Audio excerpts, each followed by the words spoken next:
저는 68살입니다. 남편이 세상을 떠난 지 3년이 지났습니다. 명절날 아들과 며느리가 집에 왔습니다. 제가 정성껏 준비한 음식을 먹으며 며느리가 말했습니다. 어머니는 평생 집안일만 하셨잖아요. 세상 물정을 아세요? 아들은 아무 말도 하지 않았습니다. 25년간 남편과 함께 가게를 운영했다고 믿는 아들이었습니다. 며느리가 또 말했습니다. 이제 어머니도 나이가 드셨으니 요양원을 알아보시는 게 어떨까요? 저는 아무 말도 하지 않았습니다. 그저 고개만 끄덕였습니다. 일주일 후 변호사에게서 전화가 왔습니다. 내일 유언장 낭독이 있습니다. 며느리가 제 전화를 엿듣고는 남편에게 속삭였습니다. 드디어 가게를 받는구나. 그날 밤 며느리는 인테리어 업체에 전화를 걸었습니다. 저는 그 모습을 조용히 지켜봤습니다. 다음 날 아침 변호사 사무실로 향했습니다.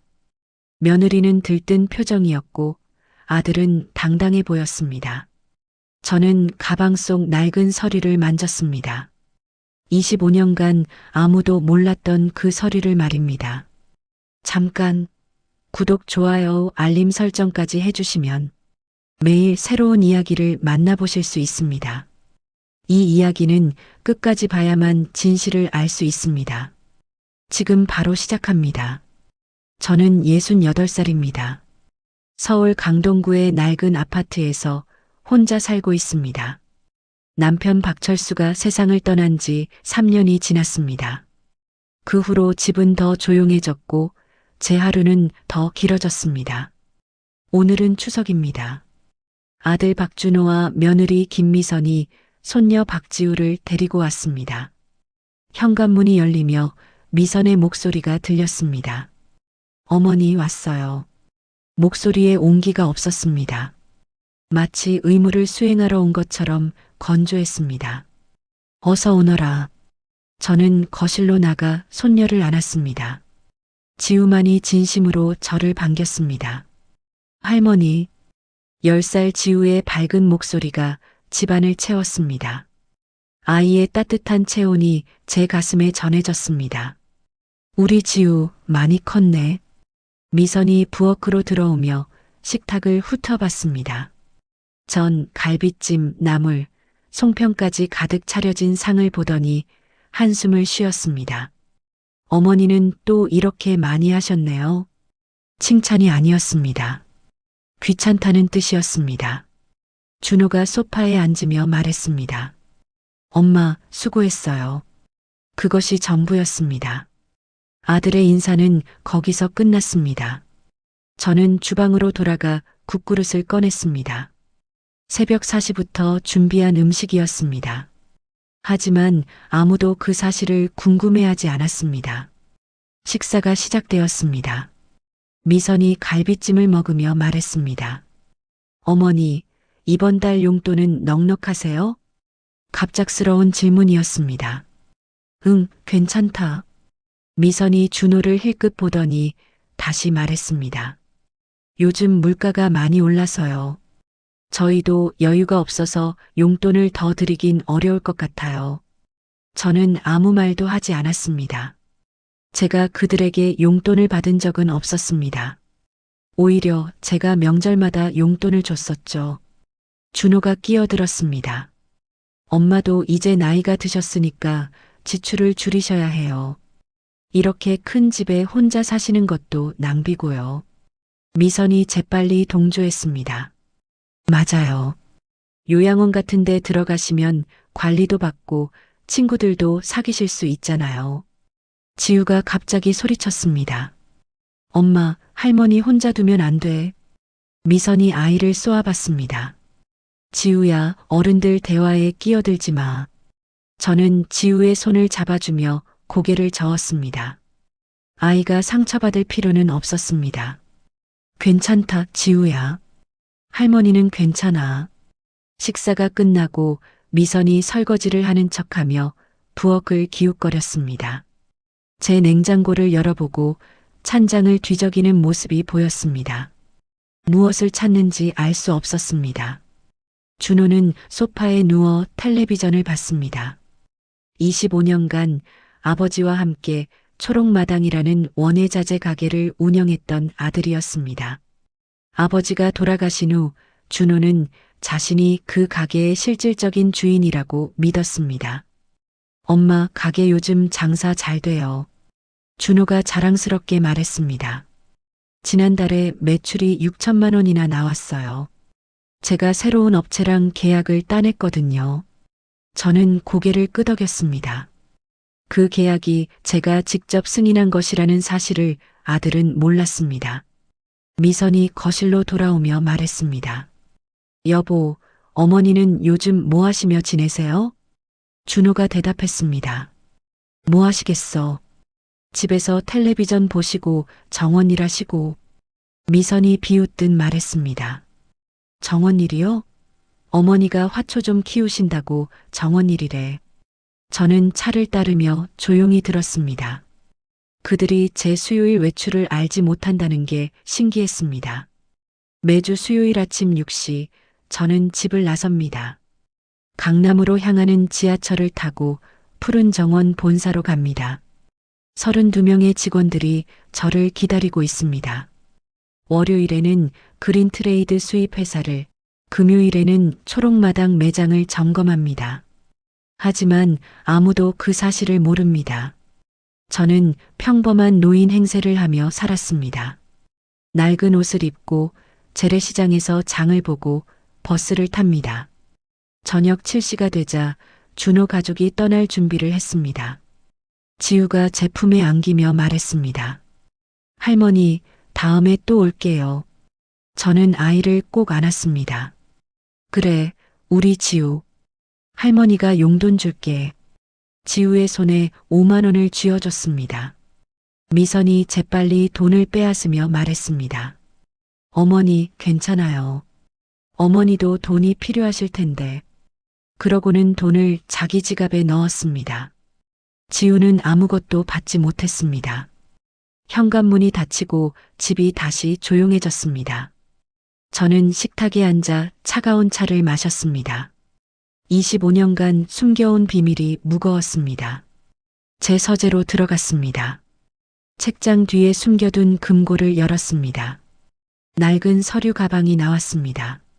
1998년 초록마당 사업자 등록증, 등록자 이름 박영숙, 2003년 푸른 정원 법인 설립 서류, 대표이사 박영숙, 2013년 그린트레이드 수입 허가증, 명의자 박영숙, 모두 제 이름이었습니다. 남편 박철수는 단지 승인된 관리자였을 뿐입니다. 서류 밑에 통장이 있었습니다. 잔액 28억 4천만 원. 저는 서류를 다시 금고에 넣었습니다. 아직 때가 아니었습니다.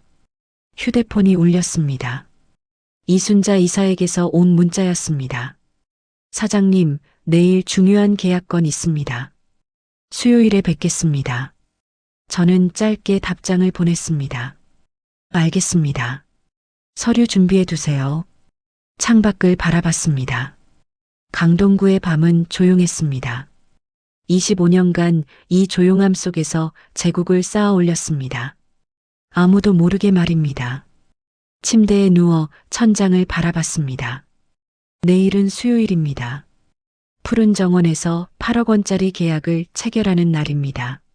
며느리는 제가 화초나 키우는 늙은이라고 생각합니다. 아들은 자신이 사업의 주인이라고 믿습니다.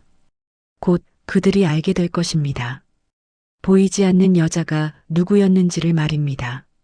눈을 감았습니다. 내일은 또 바쁜 하루가 될 것입니다. 수요일 아침 6시였습니다. 저는 조용히 집을 나섰습니다. 강동구청역에서 지하철 5호선을 탔습니다. 출근하는 사람들 사이에 섞여 강남으로 향했습니다. 푸른 정원 본사는 강남구 대치동에 있었습니다. 15층 건물의 10층 전체가 저희 회사였습니다. 엘리베이터를 타고 올라가며 오늘 일정을 생각했습니다. 문이 열리자 이순자 이사가 기다리고 있었습니다. 사장님, 좋은 아침입니다. 순자는 60살입니다. 25년 전 초록마당 첫 직원이었고 지금은 푸른 정원 이사입니다. 저를 아는 유일한 사람 중 하나였습니다. 순자야, 오늘 계약건은 어떻게 됐어? 순자가 서류를 건넸습니다. 롯데호텔 조경 리모델링 계약입니다. 8억 원 규모예요. 저는 서류를 꼼꼼히 읽었습니다. 이윤율, 공사기간, 인건비 모두 적정했습니다. 좋아. 계약 진행해. 순자가 조심스럽게 물었습니다. 사장님, 언제까지 이렇게 숨어 계실 건가요? 저는 창밖을 바라봤습니다. 곧 끝날 거야. 다음 주면 모든 게 드러날 테니까. 순자가 고개를 끄덕였습니다. 더 이상 묻지 않았습니다. 오전 회의가 끝나고 점심시간이 되었습니다. 순자와 함께 사무실에서 도시락을 먹으며 이야기를 나눴습니다. 준호 이사는 요즘 어떤가? 순자가 난처한 표정을 지었습니다. 솔직히 말씀드리면 성실하지 않습니다. 주 3회는 오후 2시에 조기 퇴근하고 거래처 접대라며 골프장에 가요. 예상했던 대답이었습니다. 지난달 계약건도 사실은 제가 먼저 따온 거예요. 준호 이사가 거래처에 전화조차 안 해서 제가 직접 연락했습니다. 순자의 목소리에 실망이 묻어났습니다. 그래도 보고서에는 준호 이름으로 올렸지? 순자가 고개를 숙였습니다. 사장님이 그렇게 하라고 하셨으니까요. 저는 차를 한 모금 마셨습니다. 25년간 아들에게 기회를 줬습니다. 하지만 아들은 그 기회의 진짜 의미를 몰랐습니다. 오후 4시 집으로 돌아왔습니다. 평소처럼 재래시장에 들러 장을 봤습니다. 이웃 할머니들이 반갑게 인사했습니다. 영숙이 왔네. 오늘도 장 보러 왔어? 저는 웃으며 대꾸했습니다. 응, 김치 담그려고. 평범한 동네 할머니였습니다. 누구도 제가 강남에 회사를 둔 사장인 줄 몰랐습니다.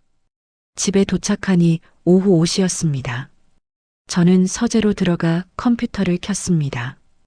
회사 이메일을 확인하고 내일 회의 자료를 검토했습니다. 그때 휴대폰이 울렸습니다. 준호에게서 온 전화였습니다. 엄마, 나야. 아들의 목소리가 들떠 있었습니다. 왜, 무슨 일이야? 준호가 흥분한 목소리로 말했습니다. 엄마, 내일 아버지 유언장 낭독이래요. 변호사한테 연락 왔어요. 저는 침착하게 대답했습니다. 그래, 알았다. 준호가 계속 말했습니다. 드디어 가게를 정식으로 물려받는구나. 아버지가 저한테 다 남기셨을 거예요. 자신감이 넘쳤습니다. 근거 없는 자신감이었습니다.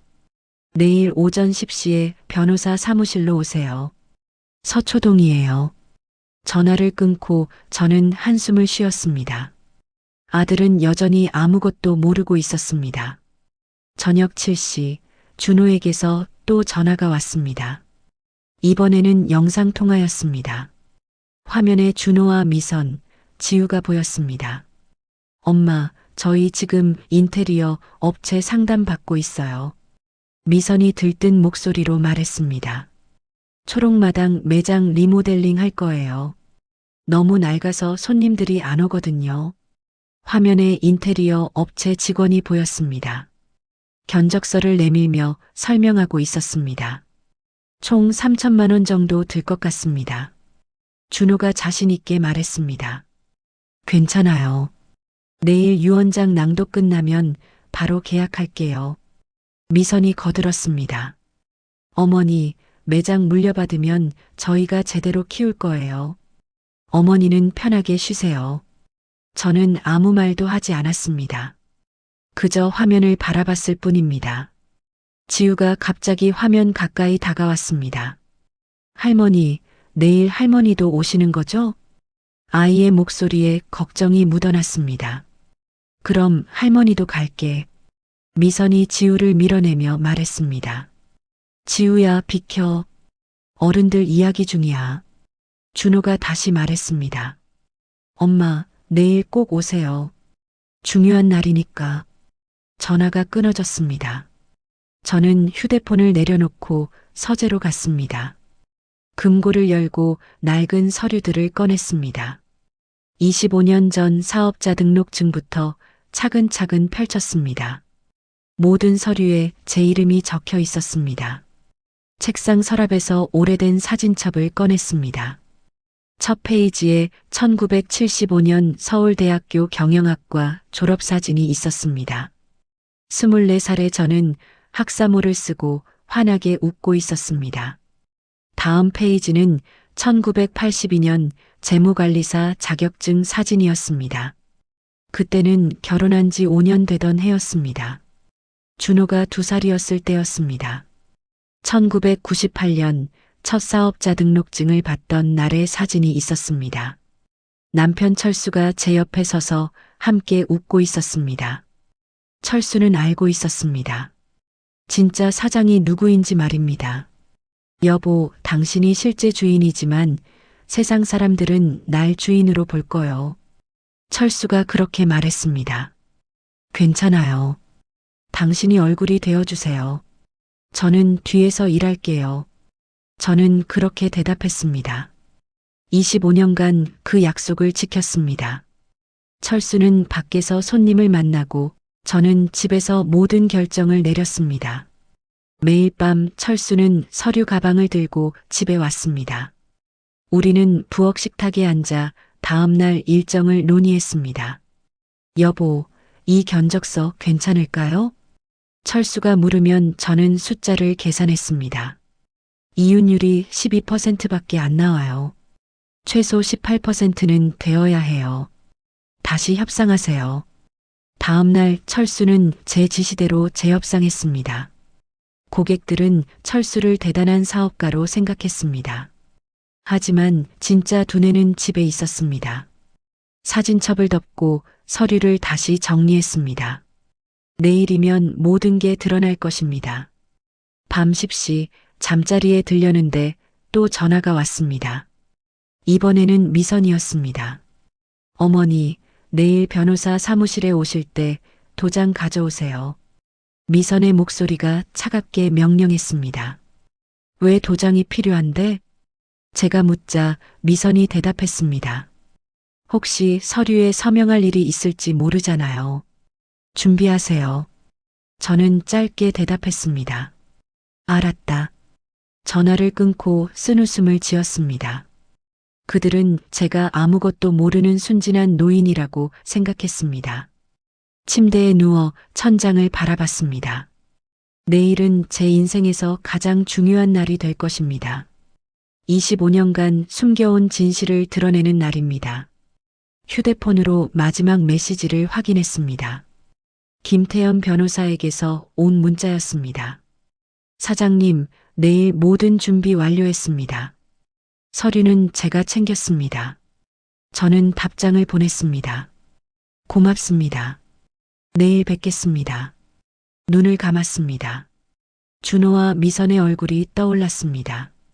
내일 그들의 표정이 어떻게 변할지 상상이 되었습니다. 새벽 2시 잠이 오지 않아 일어났습니다. 부엌으로 가서 따뜻한 우유를 데웠습니다. 창밖을 보니 강동구의 밤이 고요했습니다. 거실 액자에 걸린 가족 사진을 바라봤습니다. 10년 전 찍은 사진이었습니다. 철수, 준호, 미선, 어린 지우, 그리고 저였습니다. 그때는 모두가 행복해 보였습니다. 하지만 철수가 떠난 후 모든 게 변했습니다.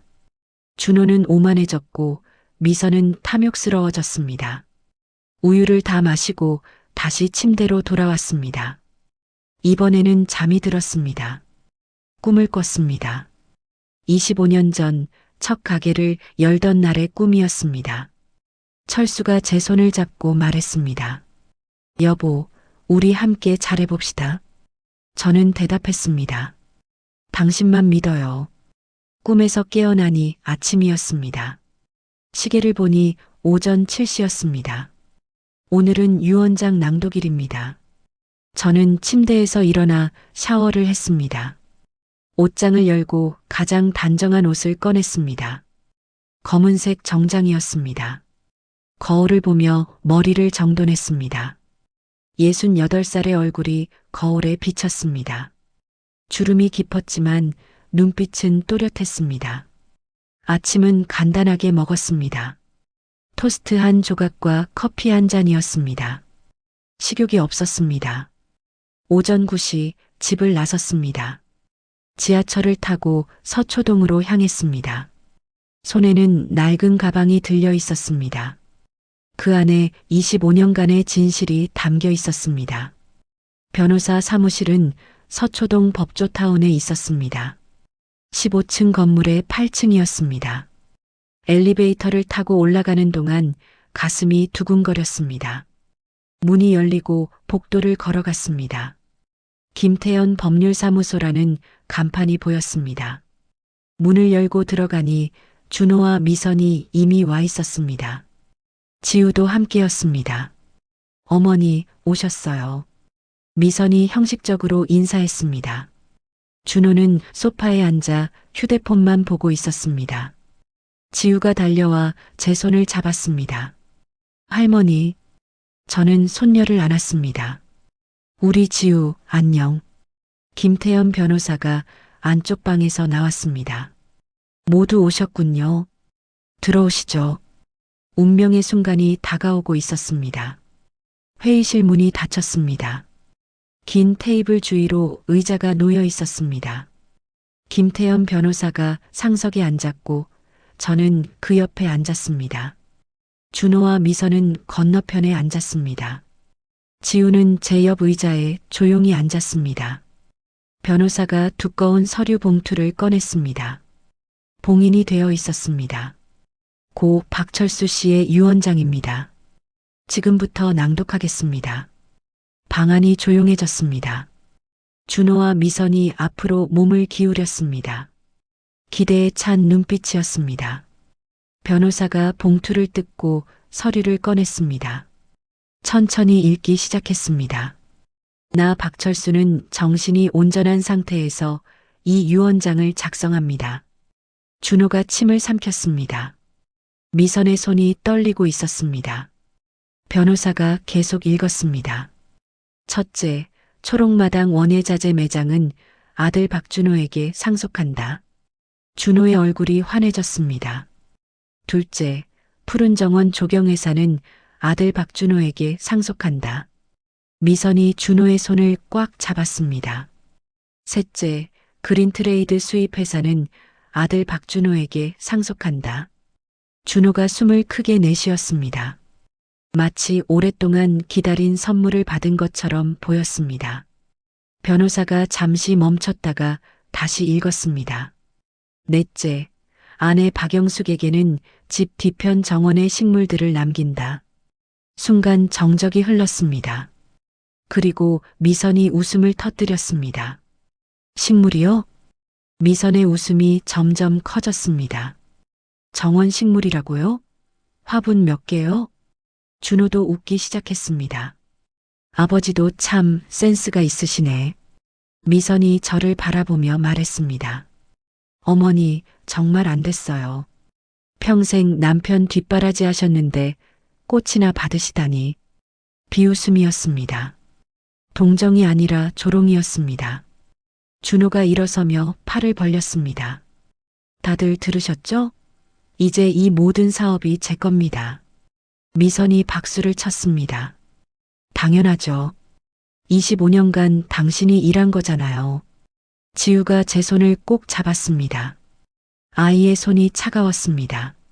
미선이 계속 말했습니다. 어머니는 이제 그 식물이나 잘 키우세요. 아니면 시장에 나가서 팔아도 되고요. 준호가 거들었습니다. 엄마 화분 팔아서 용돈이나 버세요. 저희는 사업 키우느라 바쁠 테니까요. 미선이 휴대폰을 꺼내며 말했습니다. 여보, 인테리어 업체한테 전화해야겠어. 다음 주부터 공사 시작하자고. 준호가 고개를 끄덕였습니다. 좋아. 그리고 새 차도 계약하고 두 사람은 이미 자신들의 계획에 빠져 있었습니다. 제가 그곳에 있는지조차 잊은 것 같았습니다. 김태현 변호사가 목을 가다듬었습니다. 준호 씨, 미선 씨. 하지만 두 사람은 듣지 않았습니다. 계속 흥분해서 이야기를 나눴습니다. 변호사가 다시 말했습니다. 이번에는 목소리가 단호했습니다. 박준호 씨, 김미선 씨. 잠깐만요. 준호가 짜증스럽게 돌아봤습니다. 왜요? 유 원장 다 읽으셨잖아요. 변호사가 다른 서류를 꺼냈습니다. 중요한 사실이 있습니다. 계속 앉아 계세요. 그의 표정이 심각해졌습니다. 미선이 불안한 눈빛으로 물었습니다. 무슨 사실이요? 변호사가 서류를 펼쳤습니다. 방금 낭독한 유 원장에 나온 세계 회사에 대해 설명이 필요합니다. 준호가 의자에 앉으며 말했습니다. 설명이요? 제가 물려받는 거 맞죠? 변호사가 천천히 말했습니다. 법적으로 유 원장은 유효합니다. 하지만 한 가지 문제가 있습니다. 미선의 얼굴이 굳어졌습니다. 무슨 문제요? 변호사가 저를 바라봤습니다. 저는 고개를 끄덕였습니다. 이제 말할 때가 되었습니다. 변호사가 서류를 들어보이며 말했습니다. 초록마당, 푸른 정원, 그린트레이드 세계 회사는 25년 전부터 박영숙 여사님 명의로 등록되어 있었습니다. 준호의 입이 벌어졌습니다. 뭐라고요? 변호사가 서류를 테이블에 내려놓았습니다. 여기 1998년 초록마당 사업자 등록증이 있습니다. 등록자 이름을 보세요. 준호가 서류를 낚아챘습니다. 눈으로 훑어보더니 얼굴이 창백해졌습니다. 박영숙. 변호사가 다른 서류를 꺼냈습니다. 2003년 푸른 정원 법인 설립 서류입니다. 대표이사 이름을 확인하세요. 미선이 서류를 빼앗아 봤습니다. 손이 떨리기 시작했습니다. 이게 무슨... 변호사가 세 번째 서류를 꺼냈습니다. 2013년 그린트레이드 수입 허가증입니다. 명의자를 보세요. 준호가 고개를 저었습니다. 아니에요. 아버지가 사장이었어요. 제가 25년간 봤어요. 변호사가 냉정하게 말했습니다. 고 박철수 씨는 승인된 관리자였습니다. 대외적인 대표였죠. 하지만 법적 소유주는 처음부터 박영숙 여사님이셨습니다. 미선이 저를 노려봤습니다. 말도 안 돼요. 어머니는 평생 집에만 계셨잖아요. 변호사가 또 다른 서류를 꺼냈습니다. 박영숙 여사님은 1975년 서울대학교 경영학과를 졸업하셨습니다. 여기 졸업 증명서가 있습니다. 준호의 얼굴에서 핏기가 사라졌습니다. 엄마가 서울대를... 변호사가 계속했습니다. 그리고 1982년 재무관리사 자격증을 취득하셨습니다. 여기 자격증 사본이 있습니다. 미선이 의자에 주저앉았습니다. 이럴 수가... 변호사가 더 많은 서류를 펼쳤습니다. 25년간 모든 중요한 경영 결정은 박영숙 여사님이 내리셨습니다. 은행 계좌, 부동산 등기, 법인 서류 모두 여사님 명의입니다. 준호가 벌떡 일어났습니다. 그럼 아버지는 뭐였어요? 거짓말쟁이였어요? 변호사가 진지하게 대답했습니다. 아버지는 부인의 지시를 충실히 따른 훌륭한 관리자였습니다. 매일 밤 집에 가서 부인과 상의하고 다음 날 그 결정을 실행했습니다. 미선이 히스테리를 부렸습니다. 거짓말이에요. 어머니가 그럴 리 없어요. 변호사가 또 다른 폴더를 꺼냈습니다. 여기 직원들의 진술서가 있습니다. 이순자 이사, 김철민 부장, 박미경 과장 모두 박영숙 여사님을 실제 사장으로 알고 있었습니다. 준호가 테이블을 쳤습니다. 말도 안 돼. 변호사가 침착하게 말했습니다. 모든 증거가 여기 있습니다. 원하시면 하나하나 확인하셔도 됩니다. 미선이 저에게 다가왔습니다. 눈에 눈물이 맺혔지만 분노의 눈물이었습니다. 어머니, 이게 무슨 짓이에요? 우리를 속였어요? 저는 처음으로 입을 열었습니다. 속인 게 아니야. 너희가 물어본 적이 없었을 뿐이지. 목소리가 차갑게 나왔습니다. 25년간 참았던 말들이 목구멍까지 차올랐습니다. 준호가 다가와 소리쳤습니다. 그럼 25년간 저는 뭐였어요? 엄마 밑에서 일한 거예요? 저는 아들을 똑바로 바라봤습니다. 그래. 너는 직원이었어. 월급 받는 직원. 준호가 뒤로 비틀거렸습니다. 미선이 울먹이며 말했습니다. 우리는 가족이잖아요. 어떻게 이럴 수 있어요? 저는 냉소를 지었습니다. 가족? 조금 전에 나보고 화분이나 팔라고 한 사람이 가족 운운하네. 미선의 얼굴이 빨개졌습니다. 변호사가 끼어들었습니다. 아직 끝나지 않았습니다. 더 심각한 문제가 있습니다. 준호가 돌아봤습니다. 뭐가 더 있다는 거예요? 변호사가 빨간색 폴더를 꺼냈습니다. 회사 계좌 감사 결과입니다. 지난 3년간 박준호 씨와 김미선 씨의 금융 거래 내역이 포함되어 있습니다. 미선의 얼굴이 하얗게 변했습니다. 준호가 당황하며 말했습니다. 그게 왜 필요해요? 변호사가 서류를 펼쳤습니다. 박준호 씨 2022년 5월 15일 회사 계좌에서 5천만 원을 무단으로 인출하셨습니다. 준호가 입술을 깨물었습니다. 그건 업무상 필요해서 변호사가 끊어 말했습니다. 그 돈으로 외제차를 구입하셨습니다. 개인 명의로요. 미선이 소리쳤습니다. 그건 사업에 필요한 차였어요. 변호사가 고개를 저었습니다. 스포츠카가 원예자재 배달에 필요합니까? 준호가 말문이 막혔습니다.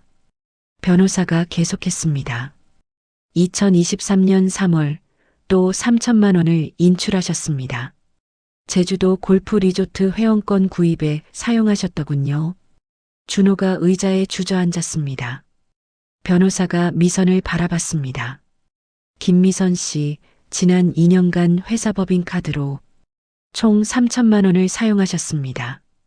미선이 변명했습니다. 그건 접대비였어요. 변호사가 영수증을 내밀었습니다. 명품 가방, 화장품, 의류, 이게 접대비입니까? 미선이 아무 말도 하지 못했습니다. 변호사가 계산기를 두드렸습니다. 총 1억 5천만 원입니다. 횡령입니다. 준호가 울먹였습니다. 엄마, 저는 몰랐어요. 그냥 회사 돈인 줄 알고. 저는 차갑게 말했습니다. 회사 돈이 맞아. 내 회사 돈이지. 지우가 울음을 터뜨렸습니다. 아이가 상황을 이해하기 시작한 것 같았습니다. 저는 손녀를 안았습니다. 괜찮아, 지우야. 할머니가 있어. 변호사가 마지막 서류를 꺼냈습니다. 박영숙 여사님, 어떻게 처리하시겠습니까? 모든 눈이 저에게 쏠렸습니다. 운명을 결정할 순간이 왔습니다. 저는 천천히 입을 열었습니다. 30일 안에 1억 5천만 원을 전액 변제하세요. 준호가 고개를 들었습니다. 엄마, 그건 불가능해요. 우리한테 그런 돈이 어디 있어요? 미선이 울먹이며 말했습니다. 어머니, 제발 좀 생각해 주세요. 우리한테 지우도 있잖아요. 저는 냉정하게 대답했습니다. 그럼 내 조건을 받아들이든가. 변호사가 새 서류를 꺼냈습니다. 박영숙 여사님이 준비하신 합의안입니다. 준호가 서류를 받아들었습니다. 읽어 내려가다가 얼굴이 점점 창백해졌습니다. 이게 뭐예요? 저는 차분하게 설명했습니다. 조건은 세 가지야. 첫째, 5년간 내 회사에서 일해라. 월급은 최저임금이야. 미선이 비명을 질렀습니다. 최저임금이요? 그걸로 어떻게 살아요? 저는 계속했습니다. 둘째, 횡령한 돈은 매달 300만 원씩 갚아라. 5년이면 1억 8천만 원이 되니까 이자까지 포함된 거야. 준호가 계산기를 두드렸습니다. 월급이 200만 원인데 300만 원을 어떻게 갚아요? 저는 어깨를 으쓱했습니다. 그건 너희가 알아서 해. 미선이도 일하면 되잖아. 미선의 눈에서 눈물이 흘렀습니다. 저는 외국계 회사 다니잖아요. 연봉 7천만 원 받는데요. 저는 냉소를 지었습니다. 그만둬. 그리고 내 회사에서 일해. 조건은 똑같아. 미선이 소리쳤습니다. 미쳤어요? 제 경력을 포기하라고요? 저는 그녀를 똑바로 바라봤습니다. 내가 내 돈 3천만 원을 명품 가방에 쓸 때는 생각 안 했지? 미선이 입을 다물었습니다. 준호가 물었습니다. 셋째 조건은 뭔데요? 저는 잠시 멈췄다가 말했습니다. 매주 월요일 아침 9시 푸른 정원 본사 로비에서 공개 사과를 해라. 준호가 고개를 저었습니다. 공개 사과요? 직원들 앞에서요? 저는 고개를 끄덕였습니다. 32명 직원 모두 앞에서 말이야. 내가 얼마나 게으르고 무책임했는지 사과해라. 미선이 테이블을 쳤습니다. 이건 복수예요. 우릴 모욕하려는 거잖아요. 저는 차갑게 웃었습니다. 복수? 아니야. 교육이지. 너희는 5년 동안 진짜 일이 뭔지 배울 거야. 변호사가 추가 서류를 내밀었습니다. 근무 조건도 있습니다. 읽어보시죠. 준호가 서류를 넘기며 읽었습니다. 출근 시간 오전 8시, 퇴근 오후 6시, 주 6일 근무. 미선이 서류를 빼앗아 봤습니다. 토요일도 일하라고요? 저는 고개를 끄덕였습니다. 당연하지. 횡령범이 휴일을 봐라. 준호가 계속 읽었습니다. 회사 차량 사용 금지, 법인카드 사용 금지, 모든 지출 사전 승인. 미선이 울먹였습니다. 이건 직원이 아니라 죄수 취급이잖아요. 저는 냉정하게 말했습니다. 맞아. 너희는 죄수야. 횡령죄로 감옥 갈 사람들이지. 준호가 벌떡 일어났습니다. 엄마는 그럼 뭔데요? 25년간 우릴 속이고 감시한 거잖아요. 저는 아들을 노려봤습니다. 너희가 한 번이라도 물어봤니? 엄마가 뭐 하는지, 매주 수요일 어디 가는지, 서재에 쌓인 서류가 뭔지 한 번이라도 궁금해했어? 준호가 말문이 막혔습니다. 저는 일어서서 창문으로 걸어갔습니다. 너희는 나를 투명인간 취급했어. 명절에 밥이나 하고 손주나 돌보는 쓸모없는 늙은이로 봤지. 미선이 변명했습니다. 그런 건 아니었어요. 저는 돌아섰습니다. 아니었다고? 조금 전에 나보고 화분이나 팔라며 웃었잖아. 그게 며느리가 시어머니한테 할 말이야? 미선이 고개를 숙였습니다. 변호사가 끼어들었습니다. 결정하셔야 합니다. 합의안을 받아들이시겠습니까? 아니면 고소를 진행하시겠습니까? 준호가 황급히 말했습니다. 고소요? 무슨 고소요? 변호사가 설명했습니다. 횡령죄로 고소하면 최소 3년 징역입니다. 집행유예를 받더라도 전과자가 됩니다. 미선이 비명을 질렀습니다. 안 돼요. 그럼 우리 인생이 끝나요. 저는 냉정하게 말했습니다. 그래서 기회를 주는 거야. 5년 고생하고 깨끗하게 끝내든가 아니면 감옥 가든가. 준호가 무릎을 꿇었습니다. 엄마, 제발. 다른 방법은 없어요? 저는 고개를 저었습니다. 없어. 너희가 선택해. 지금 당장. 미선도 무릎을 꿇었습니다. 어머니, 우리가 잘못했어요. 정말 죄송해요. 저는 그들을 내려다봤습니다. 25년간 기다린 순간이었습니다. 사과는 들었어. 이제 선택해. 준호가 미선을 바라봤습니다. 미선이 울면서 고개를 끄덕였습니다. 준호가 떨리는 목소리로 말했습니다. 받아들이겠습니다. 합의안을 받아들이겠어요. 변호사가 계약서를 꺼냈습니다. 여기 서명하세요. 두 분 다요. 준호가 펜을 들었습니다. 손이 떨려서 이름을 쓰기 힘들어 보였습니다. 천천히 박준호라고 썼습니다. 미선도 펜을 들었습니다. 눈물이 서류 위에 떨어졌습니다. 김미선이라고 삐뚤빼뚤하게 썼습니다. 변호사가 서류를 확인했습니다. 계약이 완료되었습니다. 내일부터 출근하시면 됩니다. 준호가 고개를 들었습니다. 내일부터요? 저는 고개를 끄덕였습니다. 당연하지. 시간 낭비할 이유가 없잖아. 미선이 물었습니다. 회사는 어디예요? 저는 주소를 불렀습니다. 강남구 대치동 푸른 정원 본사 10층. 내일 아침 8시까지 와. 준호가 중얼거렸습니다. 강동구에서 강남까지 매일 출퇴근하라고요? 저는 냉소를 지었습니다. 싫으면 강남의 방 구해. 물론 너희 돈으로. 미선이 눈물을 닦았습니다. 우리 집은 어떻게 해요? 월세 200만 원인데. 저는 어깨를 으쓱했습니다. 그만둬. 더 싼 데로 이사 가든가. 준호가 절망적으로 말했습니다.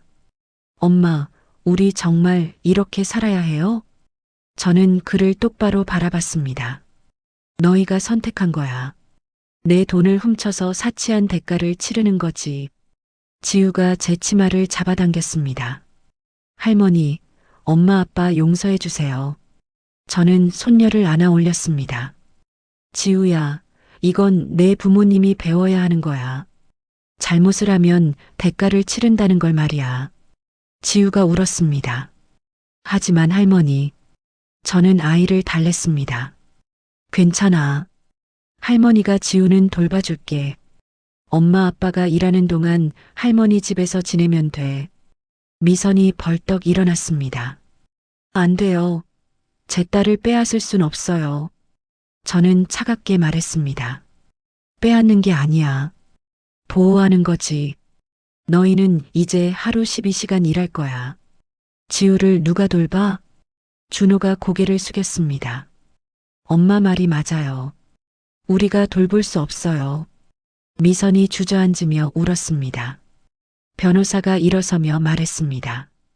오늘 회의는 이것으로 마치겠습니다. 내일부터 새로운 시작입니다. 저는 가방을 들고 문으로 걸어갔습니다. 지우의 손을 잡고 나가려는데 준호가 불렀습니다. 엄마. 저는 돌아봤습니다. 왜? 준호가 떨리는 목소리로 물었습니다. 엄마는 언제부터 우릴 이렇게 미워했어요? 저는 잠시 생각했습니다. 미워한 게 아니야. 실망한 거지. 너희가 나를 사람 취급하지 않았으니까. 준호가 울음을 터뜨렸습니다. 42살 어른이 아이처럼 울었습니다. 저는 그를 지나쳐 문을 열었습니다. 지우와 함께 복도로 나갔습니다. 엘리베이터를 타고 내려가며 지우가 물었습니다. 할머니, 엄마 아빠는 괜찮아질까요? 저는 아이의 머리를 쓰다듬었습니다. 응. 5년 후에는 훨씬 나은 사람이 될 거야. 엘리베이터 문이 열렸습니다. 밖으로 나가니 햇빛이 눈부셨습니다. 새로운 시작이었습니다. 휴대폰이 울렸습니다. 이순자 이사에게서 온 문자였습니다. 사장님, 내일 준호 씨와 미선 씨 출근합니다. 어떤 업무를 배정할까요? 저는 답장을 보냈습니다. 창고 정리와 화분 배달. 가장 힘든 일부터 시키세요. 핸드폰을 주머니에 넣고 지우와 함께 걸었습니다. 서초동의 거리는 한적했습니다. 할머니, 우리 어디 가요? 지우가 물었습니다. 집에 가자. 할머니가 맛있는 거 해줄게. 손녀와 손을 잡고 지하철역으로 향했습니다. 25년간의 숨겨진 삶이 드디어 세상에 드러났습니다. 이제 진짜 교육이 시작될 것입니다. 다음 날 아침 준호와 미선은 푸른 정원 로비에 섰습니다. 32명의 직원들이 그들을 바라봤습니다. 한때 사장의 아들이라고 거들먹거렸던 사람들이 이제는 최저임금 노동자였습니다. 이순자 이사가 앞으로 나섰습니다. 여러분, 오늘부터 박준호 씨와 김미선 씨가 우리 팀에 합류합니다. 모두 박수 쳐주세요. 직원들이 의례적으로 박수를 쳤습니다. 준호와 미선의 얼굴은 창백했습니다. 이순자가 계속 말했습니다. 두 분은 창고팀에 배치됩니다. 오늘부터 화분 나르는 일을 하시게 됩니다. 미선이 작은 목소리로 물었습니다. 화분을요? 이순자가 미소를 지었습니다. 네. 하루 평균 200개 정도 나르시면 됩니다. 준호의 다리가 후들거렸습니다. 굴욕의 5년이 시작되었습니다. 6개월이 흘렀습니다. 저는 푸른 정원 본사 10층 사장실에 앉아 있었습니다. 커다란 창문 너머로 대치동의 풍경이 보였습니다. 책상 위에는 이번 달 실적 보고서가 놓여 있었습니다. 매출이 전년 대비 40% 증가했습니다. 새로운 계약도 8건이나 체결되었습니다. 더 이상 숨어 지낼 필요가 없었습니다. 오전 9시였습니다.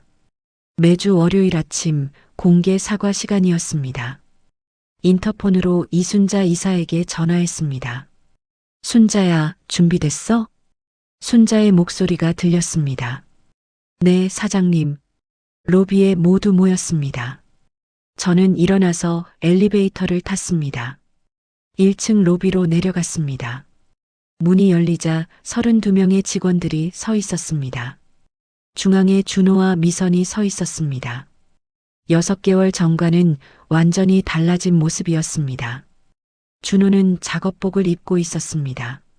한때 비싼 정장만 입던 아들이었습니다. 얼굴은 그을렸고 손은 굳은 살로 거칠었습니다. 미선도 달라졌습니다. 명품 가방은 사라지고 낡은 배낭을 메고 있었습니다. 화장기 없는 얼굴이 수척해 보였습니다. 준호가 앞으로 나섰습니다. 직원들을 마주보며 고개를 숙였습니다. 저는 박준호입니다. 오늘도 사과드립니다. 목소리가 떨렸습니다. 저는 25년간 이 회사가 제 것인 줄 알았습니다. 어머니를 무시했고 직원 여러분도 무시했습니다. 직원들이 조용히 들었습니다. 제가 얼마나 오만했는지, 얼마나 게을렀는지 이제 알겠습니다. 정말 죄송합니다. 준호가 90도로 허리를 숙였습니다. 6개월 전에는 형식적이었던 사과가 이제는 진심처럼 보였습니다. 미선이 나섰습니다. 저는 김미선입니다. 저도 사과드립니다. 그녀의 목소리에도 변화가 있었습니다. 저는 시어머니를 무시했고 회사 돈을 제 돈처럼 썼습니다. 명품 가방을 사고 사치스럽게 살았습니다. 미선도 깊이 허리를 숙였습니다. 지난 6개월간 배웠습니다. 돈이 얼마나 소중한지, 노동이 얼마나 힘든지. 정말 죄송합니다. 사과가 끝나고 직원들이 박수를 쳤습니다. 6개월 전에는 냉소적이었던 박수가 이제는 조금 다르게 들렸습니다. 이순자 이사가 다가왔습니다. 사장님, 오늘 일정 시작하겠습니다. 준호와 미선이 창고로 향했습니다. 저는 그들의 뒷모습을 지켜봤습니다. 사무실로 돌아와 앉았습니다. 순자가 커피를 가져왔습니다. 사장님, 솔직히 말씀드려도 될까요? 저는 고개를 끄덕였습니다. 말해봐. 순자가 조심스럽게 말했습니다. 준호 씨가 많이 변했습니다. 처음 3개월은 불평불만이 많았는데 최근에는 묵묵히 일합니다. 저는 창밖을 바라봤습니다. 그래. 순자가 계속 말했습니다. 미선 씨도 마찬가지입니다. 처음엔 화분 나르는 걸 싫어했는데 이제는 먼저 나서서 일합니다. 저는 아무 말도 하지 않았습니다. 순자가 조심스럽게 물었습니다. 혹시 조건을 조금 완화하실 생각은 없으세요? 저는 그녀를 바라봤습니다. 왜 그렇게 생각해? 순자가 대답했습니다. 두 분 다 진심으로 뉘우치는 것 같아서요. 특히 지우 양이 할머니만 계속 따르니까 미선 씨가 많이 힘들어 보입니다. 저는 한숨을 쉬었습니다. 지우는 6개월째 제 집에서 살고 있었습니다. 주말에만 부모를 만났습니다. 아이는 할머니와의 생활이 편하다고 했습니다. 하지만 아이의 눈에서 가끔 슬픔이 보였습니다. 엄마 아빠가 그리운 것이었습니다. 좀 더 지켜봐야 해.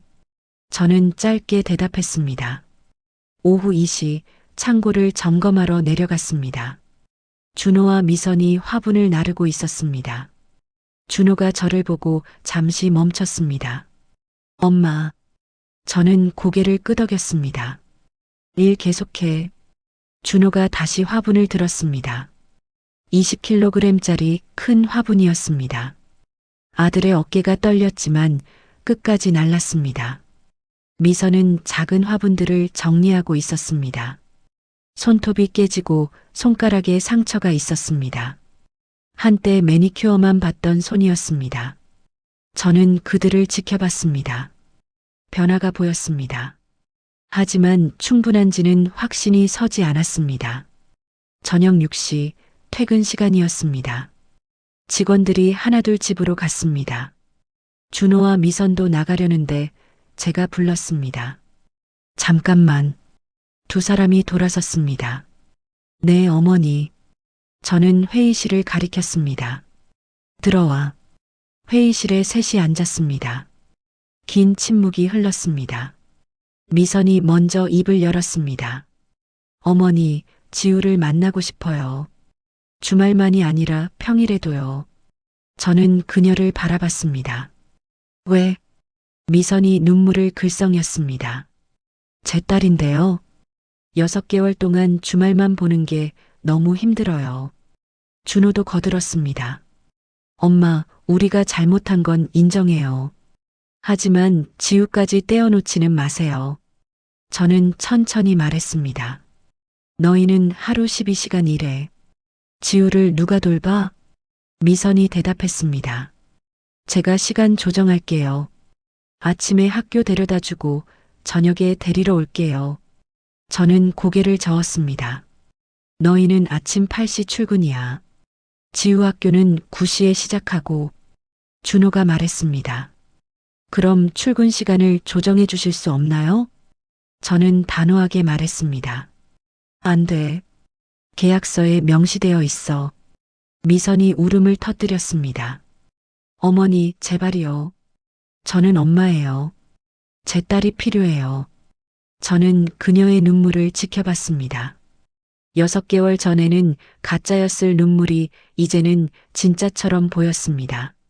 준호가 손을 모았습니다. 엄마, 우리 정말 반성하고 있어요. 매일 새벽 5시에 일어나서 강남까지 와요. 밤 8시에 집에 들어가면 씻고 자는 것밖에 못해요. 미선이 거들었습니다. 월급 200만 원으로 생활하고 300만 원 갚으려니까 정말 힘들어요. 방 하나짜리로 이사했고 라면만 먹어요. 저는 조용히 들었습니다. 준호가 계속 말했습니다. 하지만 참을 수 있어요. 제가 잘못한 거니까. 다만 지우만은 제발 돌려주세요. 저는 오랫동안 생각했습니다.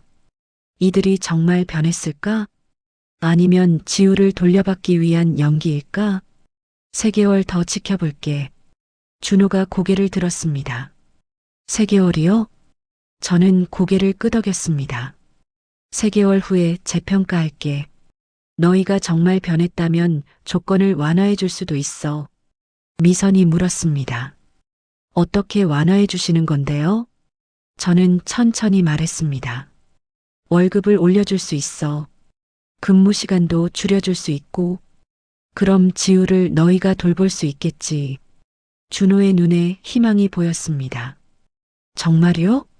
저는 엄하게 말했습니다. 단 조건이 있어. 앞으로 3개월 동안 단 한 번도 지각하지 마. 불평하지 마. 성실하게 일해. 미선이 고개를 끄덕였습니다. 네, 그렇게 할게요. 저는 일어섰습니다. 가봐. 오늘은 여기까지야. 두 사람이 일어나 나가려는데 준호가 돌아섰습니다. 엄마. 저는 그를 바라봤습니다. 왜? 준호가 떨리는 목소리로 물었습니다. 엄마는 언젠가 우릴 용서하실 건가요? 저는 잠시 생각했습니다. 용서는 쉽게 주는 게 아니야. 신뢰도 하루아침에 회복되지 않아. 준호가 고개를 숙였습니다. 저는 계속 말했습니다. 하지만 노력은 보고 있어. 너희가 진짜 변한다면 언젠가는 다시 가족이 될 수 있을지도 몰라. 미선이 물었습니다. 정말요?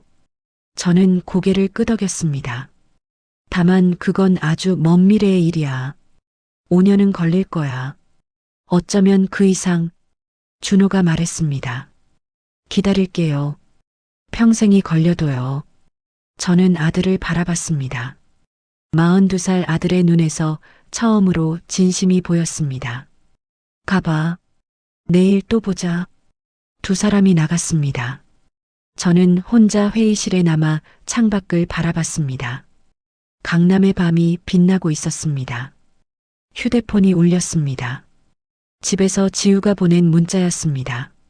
할머니, 언제 와요? 배고파요. 저는 미소를 지었습니다. 곧 갈게. 오늘은 지우가 좋아하는 떡볶이 해줄게. 회사를 나와 지하철을 탔습니다. 집으로 돌아가는 길이었습니다. 지우는 거실에서 숙제를 하고 있었습니다. 할머니, 아이가 달려와 안겼습니다. 우리 지우, 배고팠지? 저는 부엌으로 가서 떡볶이를 만들었습니다. 지우가 좋아하는 것들을 넣었습니다. 식탁에 앉아 함께 먹었습니다. 할머니, 엄마는 언제 집에 와요? 지우가 물었습니다. 엄마는 지금 열심히 일하고 있어. 조금만 기다리면 다시 같이 살 수 있을 거야. 지우가 고개를 끄덕였습니다. 엄마 아빠가 할머니한테 나쁜 짓 했어요? 저는 아이를 바라봤습니다. 응. 하지만 지금은 반성하고 있어. 그래서 할머니가 가르치고 있는 거야. 지우가 물었습니다. 할머니는 엄마 아빠 용서해 줄 거예요? 저는 잠시 생각했습니다. 언젠가는 그럴 거야. 하지만 지금은 아니야. 엄마 아빠가 진짜로 변해야 해. 지우가 떡볶이를 먹으며 말했습니다. 할머니는 대단해요. 회사도 있고 돈도 많고. 저는 웃었습니다. 할머니가 대단한 게 아니야. 평생 열심히 일한 거지. 밤 10시 지우를 재웠습니다. 아이는 금방 잠들었습니다. 저는 서재로 갔습니다. 책상에 앉아 생각했습니다. 3개월 후 정말 조건을 완화해 줄 것인가? 준호와 미선이 정말 변했을까? 답은 아직 몰랐습니다. 하지만 가능성은 보였습니다. 책상 서랍에서 오래된 사진을 꺼냈습니다. 남편 철수와 어린 준호의 사진이었습니다. 30년 전 사진이었습니다. 여보, 당신이라면 어떻게 했을까요? 저는 사진에게 물었습니다. 물론 대답은 없었습니다. 하지만 철수라면 아마 이렇게 말했을 것입니다. 여보, 아들에게 기회를 줘요. 사람은 변할 수 있어요. 저는 사진을 다시 서랍에 넣었습니다. 3개월 후를 기약했습니다. 그날 밤 깊은 잠을 잤습니다. 3개월 후 다시 월요일 아침 9시였습니다. 푸른 정원 로비에 직원들이 모였습니다. 준호와 미선이 중앙에 섰습니다. 지난 3개월간 단 한 번도 지각하지 않았습니다. 불평도 하지 않았습니다. 성실하게 일했습니다. 이순자 이사가 보고했습니다. 사장님, 2분 다 모범 직원이 되었습니다. 특히 준호 씨는 신입 직원 교육을 자청해서 맡았습니다. 저는 고개를 끄덕였습니다. 공개 사과가 끝난 후 저는 준호와 미선을 불렀습니다. 사장실로 올라와. 두 사람이 긴장한 얼굴로 따라왔습니다. 사장실 문을 닫고 저는 그들을 앉혔습니다. 9개월이 됐어. 준호가 고개를 숙였습니다. 네, 어머니. 저는 서류를 꺼냈습니다. 내일부터 조건을 일부 변경할게. 미선이 고개를 들었습니다. 정말요? 저는 서류를 건넸습니다. 첫째, 월급을 300만 원으로 올려줄게. 여전히 적지만 이전보다는 나을 거야. 준호의 눈에 눈물이 맺혔습니다. 둘째, 근무 시간을 오전 9시부터 오후 5시로 줄여줄게. 그럼 지우를 학교에 데려다 줄 수 있어. 미선이 울음을 터뜨렸습니다. 셋째, 공개 사과는 계속해. 하지만 한 달에 한 번으로 줄여줄게. 준호가 고개를 숙여 감사를 표했습니다. 저는 계속 말했습니다. 단, 이건 완전한 용서가 아니야. 아직 4년 남았어. 계속 증명해야 해. 미선이 말했습니다. 증명하겠습니다.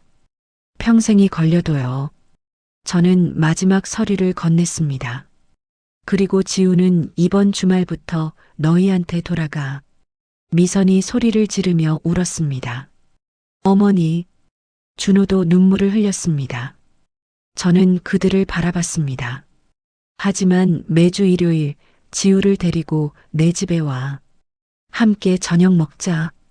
준호가 고개를 끄덕였습니다. 네, 꼭 그러겠습니다.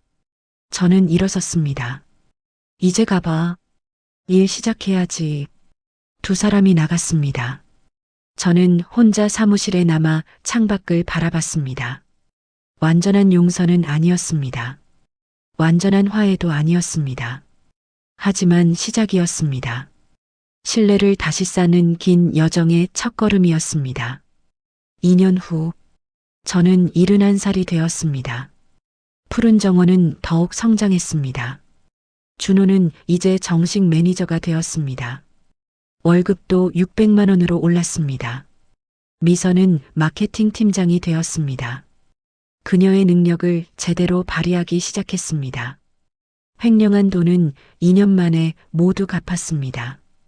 일요일 저녁 제 집에서 온 가족이 모였습니다. 준호, 미선, 지우가 함께 식탁에 앉았습니다.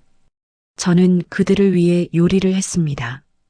지우가 좋아하는 갈비찜이었습니다. 할머니, 맛있어요. 지우가 웃으며 말했습니다. 이제 13살이 된 손녀는 훌쩍 자랐습니다. 준호가 조심스럽게 말했습니다. 엄마, 감사합니다. 저는 그를 바라봤습니다. 뭐가? 준호가 대답했습니다. 우리를 포기하지 않아 주셔서요. 교육해 주셔서요. 미선도 거들었습니다. 어머니가 아니었으면 우리는 계속 그렇게 살았을 거예요. 오만하고 탐욕스럽게. 저는 차를 따르며 말했습니다. 너희가 배웠으니까 의미가 있는 거야. 식사 후 함께 설거지를 했습니다. 준호가 접시를 닦고 미선이 뒤처리를 했습니다. 지우가 거실에서 텔레비전을 봤습니다. 저는 그 모습을 지켜봤습니다. 완전한 가족은 아니었습니다. 과거의 상처는 여전히 남아 있었습니다. 하지만 치유되고 있었습니다. 천천히, 아주 천천히요. 밤 9시 준호 가족이 돌아갔습니다. 현관에서 작별 인사를 했습니다. 다음 주 일요일에 또 올게요. 준호가 말했습니다. 그래, 조심해서 가. 문이 닫히고 집이 조용해졌습니다. 저는 거실 소파에 앉았습니다. 차가운 차를 마시며 생각했습니다. 진정한 힘은 복수가 아니었습니다.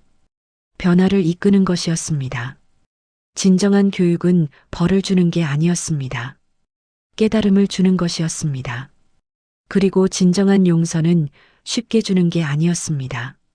조건을 달고 시간을 두고 천천히 회복하는 것이었습니다. 저는 창밖을 바라봤습니다. 강동구의 밤이 평화로웠습니다. 25년간 숨어 살았습니다. 이제는 당당하게 살고 있습니다. 3년이 더 남았습니다. 준호와 미선의 계약 기간이 끝나려면 말입니다. 그때가 되면 진짜 용서를 줄 수 있을까? 아직은 모르겠습니다. 하지만 가능성은 봅니다. 그것만으로도 충분했습니다. 눈을 감았습니다. 내일은 또 바쁜 하루가 될 것입니다. 하지만 이제는 혼자가 아닙니다. 천천히 돌아오는 가족이 있습니다. 그것으로 충분했습니다.